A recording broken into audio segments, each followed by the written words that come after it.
జనా times. Welcome to జనా times. కుప్పంకి కొత్త దేవుడు వచ్చాడా? ఎస్, కొత్త దేవుడు వచ్చాడని మనం ఖచ్చితంగా చెప్పొచ్చు. అతను ఎవరో కాదు, నారా చంద్రబాబు నాయుడు గారు. గత 7-8 పర్యాయాలు కుప్పం నియోజకవర్గం నుంచి గెలిచి 14 సంవత్సరాలు ముఖ్యమంత్రిగా ఉండి తదుపరి ప్రతిపక్ష నాయకుడిగా ఉండి కుప్పం నియోజకవర్గాన్ని ఎటువంటి అభివృద్ధి చేయని పదంలో నడిపించిన ఏకైక వ్యక్తి నారా చంద్రబాబు నాయుడు మనం ఖచ్చితంగా చెప్పచ్చు. ఇటీవల 2 రోజుల క్రితం కుప్పంలో పర్యటించినప్పుడు కార్గో ఫ్లైట్లలో కుప్పం రైతులు కూరగాయలన్నీ మిమ్మల్ని కోటీశ్వరులు చేస్తారని చెప్పడంతో అక్కడ ఆనందోత్సాహాలు వెలువడిన విషయం అందరికీ తెలిసిన విషయమే.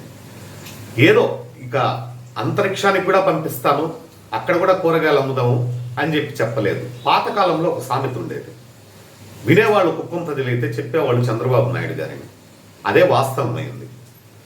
ఇటు 40 years ఇండస్ట్రీ అని చెప్పుకునే వ్యక్తి ఇటువంటి వాగ్దానాలు ఇవ్వడం చాలా వరకు ప్రజల్లోనే విశ్వసనీయత కోల్పోతా ఉన్నాడని కూడా మనం చెప్పచ్చు. ఇటు తిరుపతి కానీ, ఇటు బెంగళూరు కానీ, ఇటు చెన్నై కానీ 70 kilometers రేడియేషన్లో ఎయిర్పోర్ట్లు ఎన్నో ఉన్నాయి. అంతేకాకుండా గ్రౌండ్ లెవెల్లో 70 kilometers అయితే పైన ఎయిర్ లెవెల్లో 45 kilometers డిస్టెన్సే ఉంటుంది. అసలు ఎయిర్ పర్మిషన్ ఎట్ వస్తుందో కూడా అర్థం కాలేదు. కానీ చంద్రబాబు నాయుడు మటు కార్గో ఫ్లైట్లలో తీసుకొని వచ్చి వీళ్ళకు కూరగాయలు మొత్తం అమ్మి భారతదేశంలోనే కోటీశ్వరులు చేస్తాను అని చెప్పడం, ఆ విషయానికి కిందుండే టీడీపీ కార్యకర్తలు ఆనందోత్సాహాలు పొంగిపోలడం అంటే పాతకాలంలో చెప్పిన సామెత వాస్తవం అని చెప్పి మనం ఖచ్చితంగా చెప్పచ్చు. అంటే చెప్పేవాళ్ళు చంద్రబాబు నాయుడు అయితే వినేవాళ్ళు కుప్పం ప్రజలు అని చెప్పి ఖచ్చితంగా ఈ విషయం పైన రుజువు అవుతా ఉందని కూడా మనం చెప్పచ్చు. కుప్పం ప్రజలు ఆల్రెడీ 170% ఆలోచనలో పడి ఉన్నారు.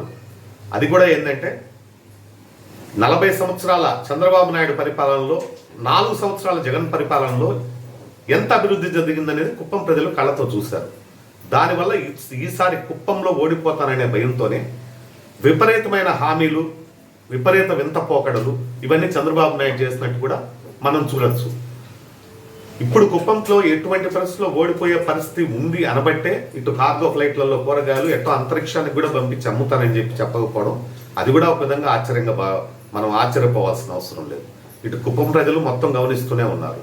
అంటే వయసు పైబడికి ఇటీవల మానసిక కొద్దిగా స్థితి ఏదన్నా ఇబ్బంది జరిగి దానివల్ల ఇటువంటి మాటలు మాట్లాడుతున్నాడని చెప్పి ఆంధ్రప్రదేశ్ వైసీపీ కార్యకర్తలు కానీ ఇటు టీడీపీ కార్యకర్తలు కూడా చాలా వరకు ఆలోచనలో పడ్డారని మనం ఖచ్చితంగా చెప్పచ్చు.